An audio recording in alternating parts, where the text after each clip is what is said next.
અમદાવાદ વિમાન દુર્ઘટનાના થોડા સમય પહેલા જ મોરબી વરિષ્ઠ વકીલ પ્રદીપભાઈ વારાએ પૂર્વ મુખ્યમંત્રી વિજયભાઈ રૂપાણી સાથે ટેલિફોનિક વાતચીત કરી હતી। અમદાવાદ વિમાન દુર્ઘટનાના થોડા સમય પહેલા જ મોરબીના વરિષ્ઠ વકીલ પ્રદીપ વારાએ પૂર્વ મુખ્યમંત્રી વિજય રૂપાણી સાથે ટેલિફોનિક વાતચીત કરી હતી।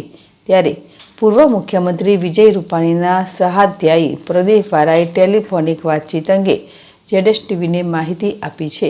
તેમજ જિલ્લા બાર એસોસિએશન દ્વારા વિમાન દુર્ઘટનાના દિવંગતોને શ્રદ્ધાંજલિ અર્પણ કરવામાં આવી હતી।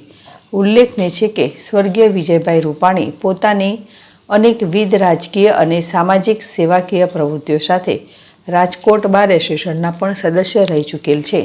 ત્યારે તેઓના દુઃખદ નિધનથી માત્ર રાજકોટ નહીં બલકે સમગ્ર સૌરાષ્ટ્ર, કચ્છ, કાઠિયાવાડ, ગુજરાતે પોતિકા આદના આદમી ગુમાવ્યાનો રંજ પરમ કૃપારૂ પરમાત્મા સ્વર્ગીય વિજયભાઈ સહિત તમામ દુર્ઘટનાગ્રસ્ત દિવંગત શ્રદ્ધેય આત્માઓને શાંતિ અર્પે ને તેઓના પરિવારજનોને અકારે આવી પડેલ વિપદામાં ધૈર્ય સહન કરવા શક્તિ આપે તેવી ઈશ્વર પાસે પ્રાર્થના।